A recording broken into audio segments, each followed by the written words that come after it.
everybody. Happy Friday. Nice to see you. Well, Hope everyone's doing well. We have a bunch of people. Some of them are still loading in. Some of you I've actually seen recently at live face-to-face meetings, which is pretty cool. Has been good, right? So I hope everyone's happy and healthy. Let's see. Do we have everybody in there, Eileen? If they're getting in, yep, I think we Okay. should be good. All right, good. So I'll start. So hello again, everybody. Hope everyone had a really nice Thanksgiving. It was kind of like the first Thanksgiving in 2 years now that we've had. Hopefully you get together with your family and have fun. I also hope that those of you who are celebrating Hanukkah are having a nice Hanukkah. Although some people are not here today because observant people, it's too close in the afternoon to sundown to be on at 4 o'clock because it's Friday night. So for those people, we will be sending you a link to the recording of tonight because we got some emails from people saying, hey, I can't be there because it's Friday night. Can you please send me a link to the recording? So that's fine. Though also, I don't think we will not see each other again before Christmas and New Year. So Merry Christmas and Happy New Year if I don't see you. I hope you have a good one. I hope everyone gets together with their family and this crazy whatever they're calling the most recent variant, whatever it is, doesn't hurt anybody. We do have a dog of the day today, which is great. It's Javier Dianta's dog. I think Eileen's going to put it up in a second. There's the dog of the day. This is Blinky. Blinky is a pitty, a friendly, lovable, smart pitty owned by Javier Dianta of RCP Management. And let's see. So. Very nice there. There you go. Mhm. What else can I say? Let's see. We got the dog of the day. And for those of you anybody who has not gotten the 22 calendar, the dog of the day calendar, if you have not gotten the dog of the day calendar, please just shoot us an email and we will send it over to you. And that would be easy, not a problem. If you want some for your friends, your family members, any community associations you want to refer us to, that we could give them calendars too. So let's see. So let's jump into it. So this is about welcome winter, and it is actually kind of cold out there today.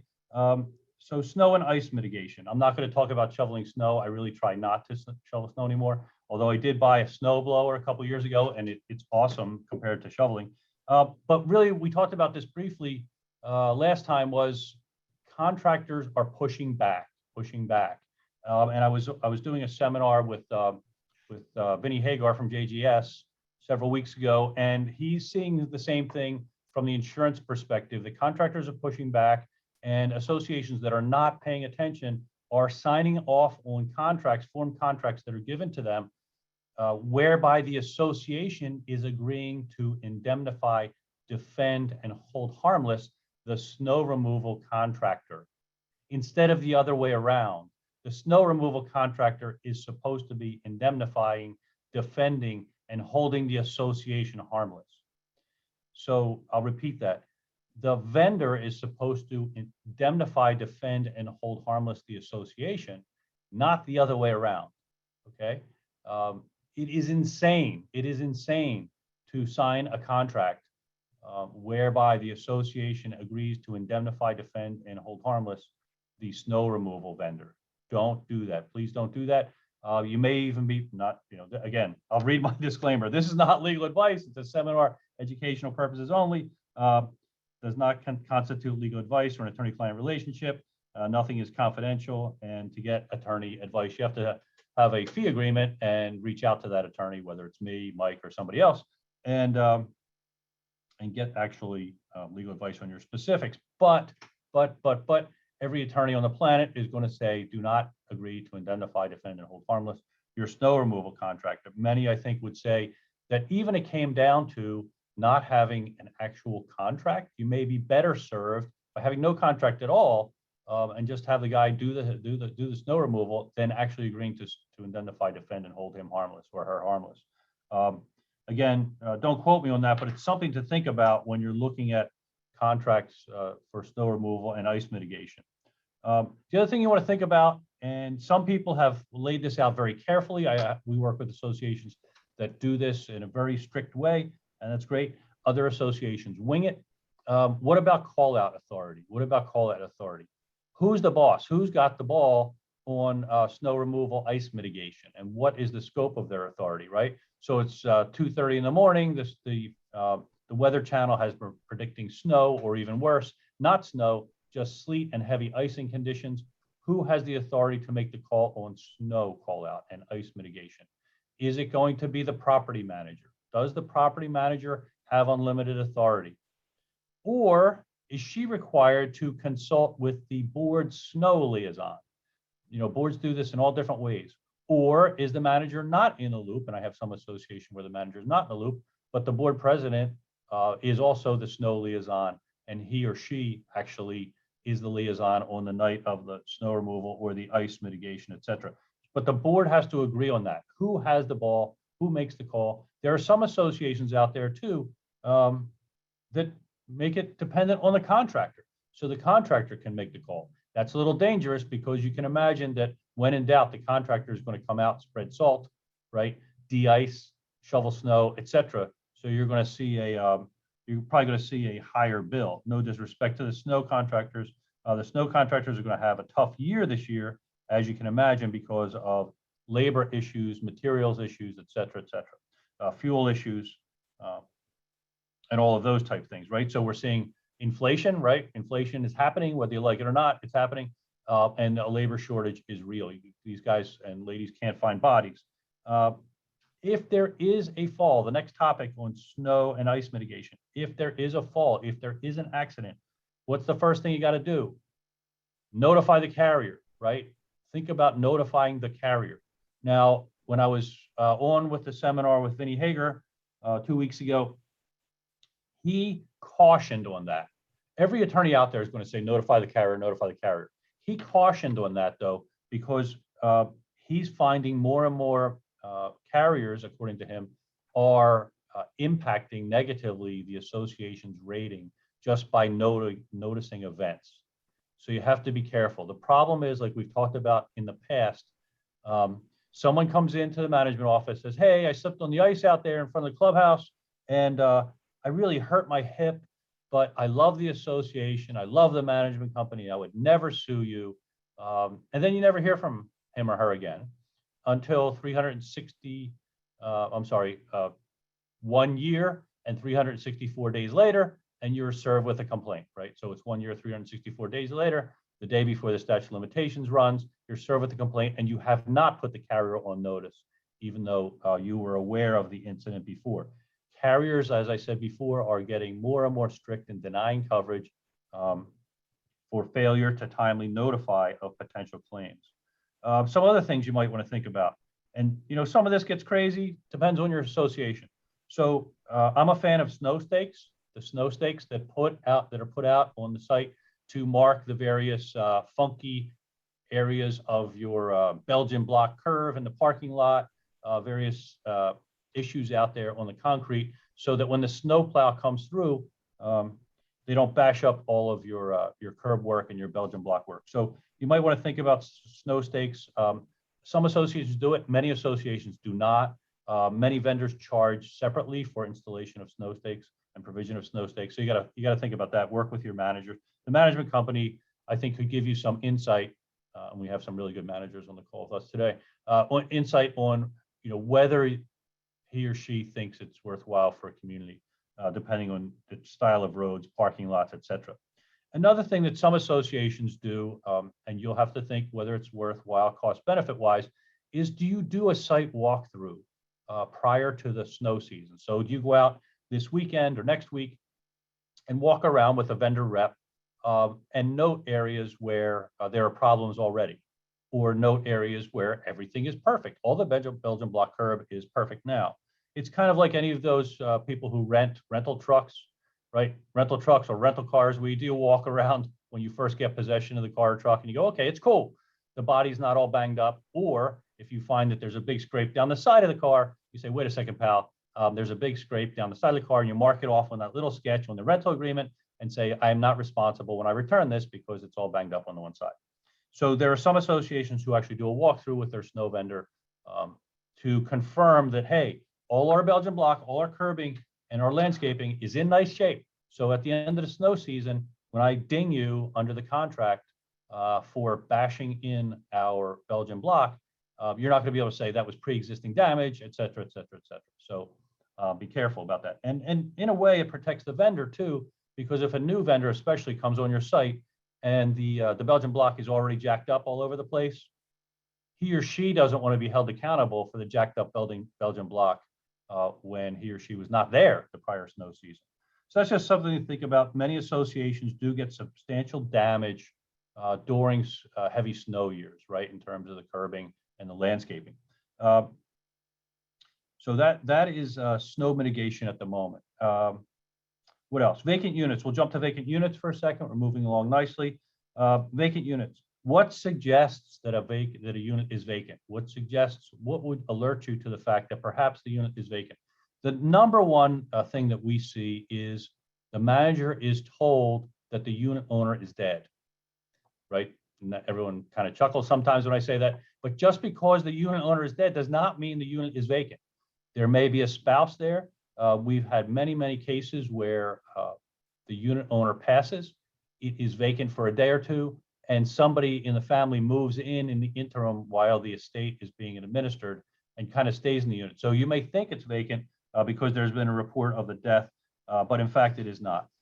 One thing also to be aware of is water leaks, right? If there are water leaks, that oftentimes suggests that perhaps the unit is vacant, right? So you want to make sure that if there are reports of water leaks, you follow up on them promptly to make sure that the water leak is addressed and that the unit above, it's usually the unit above, sometimes it's the unit next door, the water is flowing through the wall, but that the leaks are addressed promptly, because if a leak is happening in a unit that is actually vacant, it causes crazy damage, and it also causes that big thing called mold. You got it, mold, that everyone loves to file lawsuits on, and it costs tremendous amounts of money to clean up. So the other thing, and this is rare, but it happens, you know, we have had several cases where there have been, close your ears for a second, swarms of black flies in the front window. So swarms of black flies in the front window often suggest that there's a dead person in the unit, and just people may not know what's going on. So then you should call, if that's happening, not only do you call the police, but you should also, after knocking, obviously, you should also call the association's attorney just to make sure you have authority to deal with that, to go in. And that the answer is yes, in terms of authority to go in. There are things to think about. What else with vacant units? So if you have reason to believe that there's a vacant unit, what do you want to think about? You want to think about winterization, making sure the unit is winterized. For those of you who we were working with in 2008, 9, and 10, you'll remember Eileen, Mike, Crystal was on the line with us too. We were dealing with tons and tons of vacant units that were jammed up in the foreclosure process. And sometimes the mortgage companies were promptly winterizing them. Other times they were not promptly winterizing them.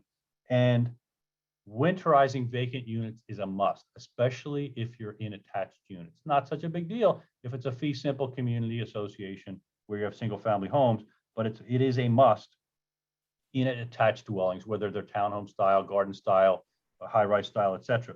And the reason for that is even in buildings, and some, especially in high rises, people say, Fran, what's the big deal? It's central heat. Okay, you're good. That may be the case, but I think you should still check. We see townhouses where associations have said, well, Fran, there are heated units on either side, and we're good with the heat, not a big deal. We're not going to get into pushing the winterization issue. And what happens is sometimes the exterior insulation is not adequate, and you wind up having pipes freezing behind the kitchen, right? In the exterior walls, the pipes freeze and burst in the exterior walls. If you do have broken pipes, right? Not only do you shut the water off, you have to shut the water off, obviously, in case of emergency. You also need to either force the owner to immediately dewater the unit and mitigate any mold issues, right? Or have the association do it after notice and charging them back, right? Because having a vacant unit, especially one with a water leak and broken pipes, will cause crazy mold that will eventually wind up in other units if you have an attached community. Another thing to keep in mind is if there are going to be vacant units, and this applies, I think it applies with respect to permanently vacant units where it's either a foreclosure case or the resident has died. You might also want to think about this in attached units where there are snowbirds.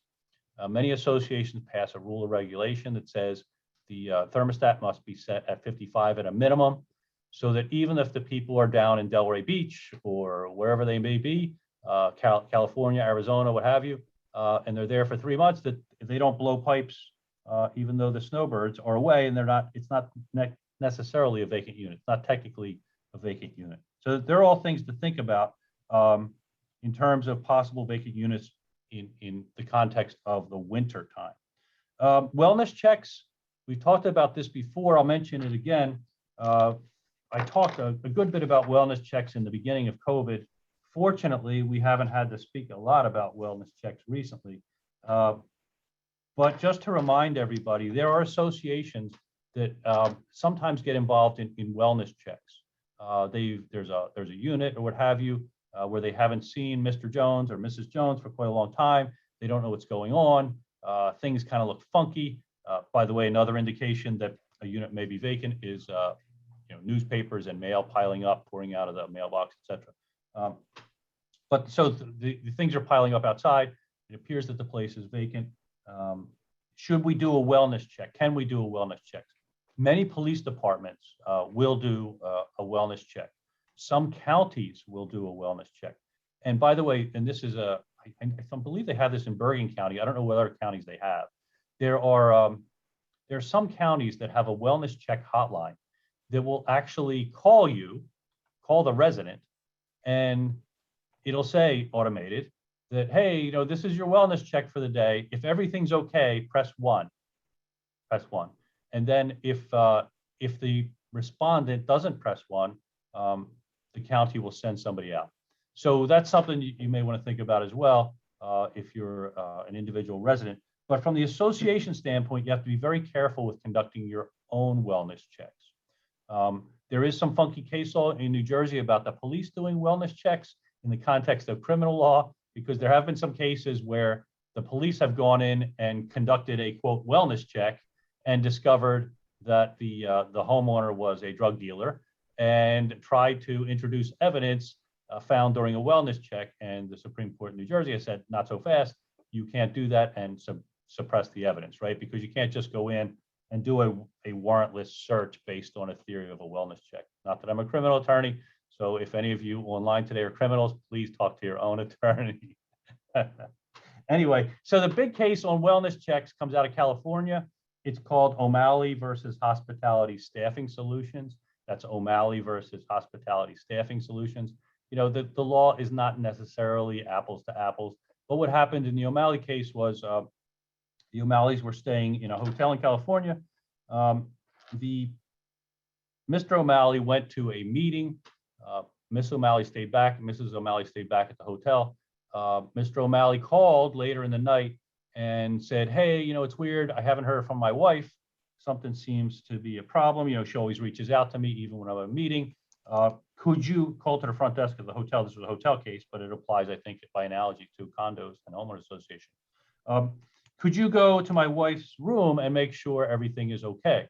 And they had a rep from the hotel go to Mrs. O'Malley's room, and apparently he opened the door with the pass key, went in, looked in the room, and didn't see Mrs. O'Malley there. Went back to Mr. O'Malley, said, hey, we looked in the room, we didn't see Mrs. O'Malley, and the husband was like, okay, that's whatever it is. She may be out somewhere, who knows? And what had happened was when Mr. O'Malley came back several hours later, unfortunately, Mrs. O'Malley had a burst aneurysm and fell between the beds in the hotel room. And when the representative of the hotel looked in the door, never saw her, did not go in and search the room, did not check the bathroom, et cetera, et cetera. Luckily for Mrs. O'Malley, she did live, I don't know what kind of condition she did live in, but after the burst aneurysm, but she was injured badly. And the hotel tried to get out on a basis of summary judgment saying, we have no duty. We have no duty. we're not the caretaker. We're not here to do wellness checks. That's not our job. Our job is just a hotel. And what the court said there is, hey, we're not going to find you liable at this point, but what we're going to say is you're not entitled to summary judgment, because even though you may not have had a duty when Mr. O'Malley first called, hey, can you check on my wife? Once you assume that duty, once you've undertaken that duty to do it, you must do it in a reasonable way. So you can't just open the door and be like, hey, Mrs. O'Malley, you in there? And close the door. No, you got to go in and do it in a reasonable way. If someone says, hey, my wife usually calls me, this seems really strange, you need to undertake it in a reasonable way. And the court said, it's a question for the jury as to whether the way the hotel staff conducted themselves was reasonable or not. In the community association and condo association case, I think there's a strong argument in New Jersey that somebody who was injured in that way, like the O'Malleys, where the court would make the same type of conclusion. Although there would be an argument under the Good Samaritan Act as well to say, well, maybe the Good Samaritan Act should cover us in that we were doing something voluntarily, perhaps to help. But I think it's really dicey. I think even in New Jersey, a judge would send that to the jury and say, hey, did the association act reasonably in a wellness check? So the moral of that story, the moral of the O'Malley story is, if the association is going to undertake to do a wellness check, have to do it reasonably, right? Have to do it reasonably. So if somebody were to call a property manager or call a board member and said, hey, I'm Kathy's grandson. I'm living in Arizona. I haven't heard from Kathy in a while. Could you just go up to her unit and just knock on the door and make sure she's okay? And I'm not saying anyone ever really do this, but you hang up on grandson and somebody else comes in and you say, yeah, no problem. I'll check up on your grandmother. And in the meantime, somebody else comes in and says, hey, I hate the way you trimmed my bushes, and you get distracted and nothing happens and Kathy dies, right? Because she was ill or sick or what have you. There's an argument to be made that the association undertook that obligation and should have done it reasonably. So be very, very careful. Many associations don't get involved in wellness checks, but a number of associations, I believe, do. So just be careful. If you're going to do it, you have to do it in a reasonable manner. Otherwise, you're going to have a problem. We did have. Hey, Fran, Go ahead, Mike. just to follow up on that, just so everybody knows, there's a couple services out there and they're county-wide, and that's usually who we rely on. The first one is APS, Adult Protective Services. So if you have a resident that maybe we think she has dementia or he has dementia, and they're not able to, we think, maybe live alone, oftentimes we'll reach out to Adult Protective Services, who will send somebody out to them and perform an evaluation. The other one is PESS, PESS, that's Psychiatric Evaluation Screening Services. Again, they'll send somebody out if they believe somebody is unfit to be residing alone, or if they've been acting in a way that could suggest self-harm or something. So that's what I would usually suggest, is first reach out to the town, to the county, make sure we have a record of us taking action and doing that. Right, that's great, Mike. And if anyone needs those numbers, we can pull them and email them to you. It's not a problem. The unfortunate thing is, and we've talked about this in the past, and I know many of you have worked in government and outside of government, a lot of the response on that type of stuff depends on the current state budget or county budget. So we have found in when an administration really supports those types of things, they're very responsive. If the current administration at the state level does not support those things, they are not very responsive because their staffing gets clipped. So that's, but you should always reach out. You should always reach out to those services that Mike mentioned. There's a question in here that says, hey, the clubhouse, I assume something got cut off. The club, should we open the clubhouse to guests in the spring and opening the outdoor pool to guests next summer? There's tort immunity in place. I think that most, and this is not a legal opinion, it's just a regular opinion, I think most associations are opening the clubhouse, if they haven't already, anticipate opening the clubhouse in the spring and anticipate opening outside pools to the membership in the spring.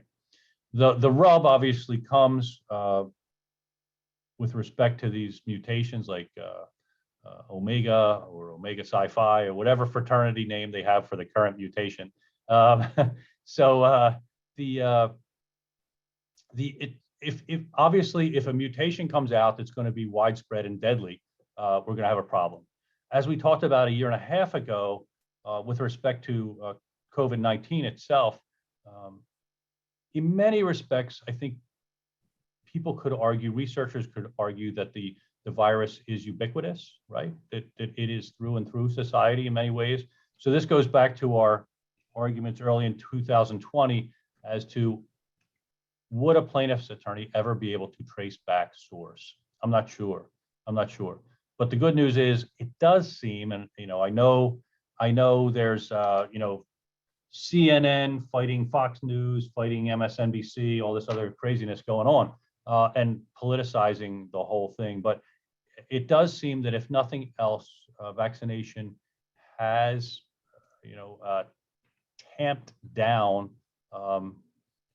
deaths and long-term hospital stays, the impact on the healthcare system.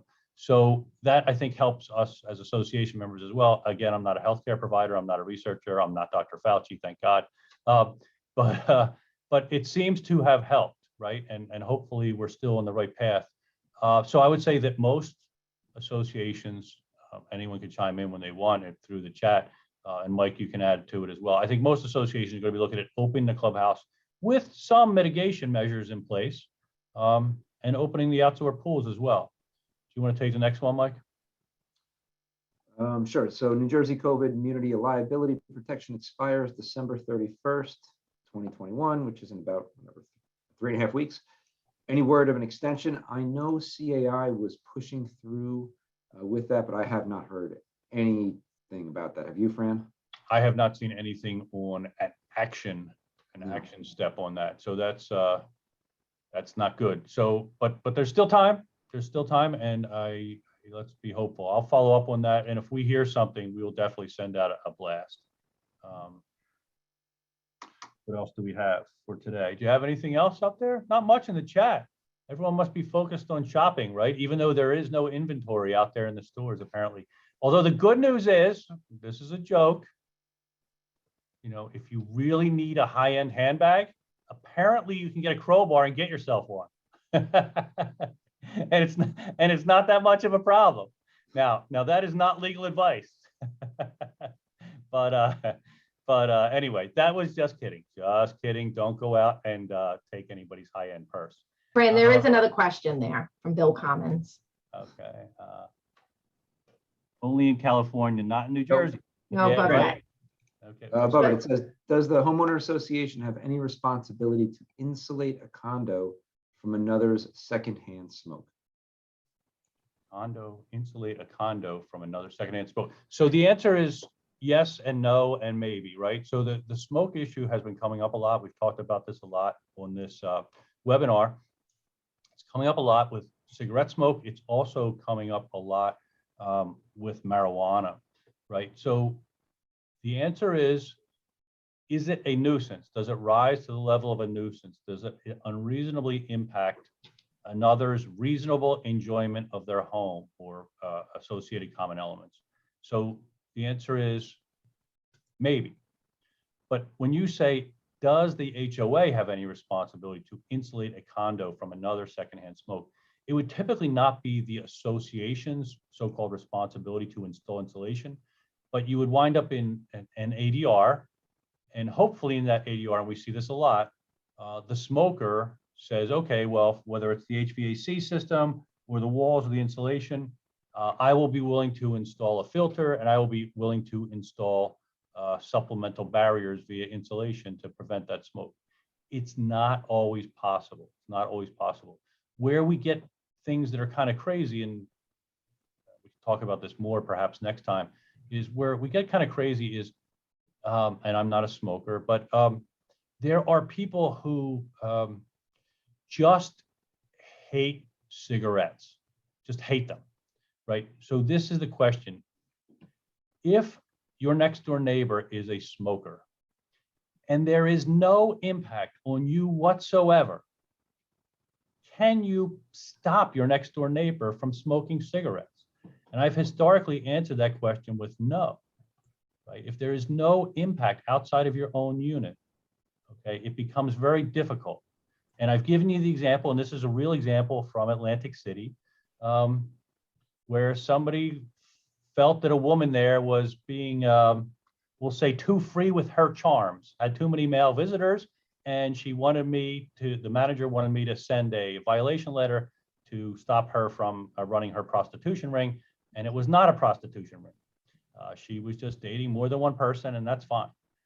There is a line somewhere, right? There is a line somewhere in terms of boundaries as to how far the association can get into people's personal life and into their unit itself. So the smoking thing largely turns on impact with respect to other people in the community. Should the only in California? Yeah, I saw that, Anna. California, not New Jersey. Yeah, it's crazy, right? It's not just California, unfortunately, that they're getting certain people are getting free luxury handbags. I think it's in some other. Chicago might have some issues like that, and Minneapolis may have had some issues too. But anyway, should the association have a formal policy on wellness checks to set the standard for the community, whether doing them or not? So if you're going to get into, I don't know of a single association that has a formal policy on wellness checks. But if you're going to actually get into that on more than something in a very rare instance, perhaps the association should have one.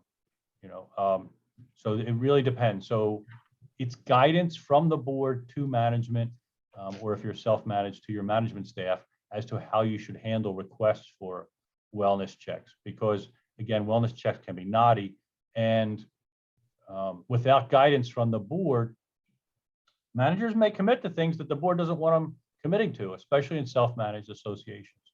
Or managers may be committing the association to things that the manager may not be sensitive enough to the scope of what she or he has to do on a wellness check. So it's probably not a bad idea. It really, I think, depends community to community. But especially if you're going to get involved, I think it's a good suggestion. Anything else on there, Mike? You see anything else? I do not. Nope. Wow, that was really fast. It's 4:40, at least by my clock. 4:40. Really good to see everybody. I'm not going to hold it over just to bend your ear and rant on, but it's great to see everyone. Phil, I will get lunch with you. I like the beard. I like the look. And it's good to see everybody else. I hope everybody has a happy New Year and a Merry Christmas and a happy Hanukkah. And please enjoy your families and have a great one.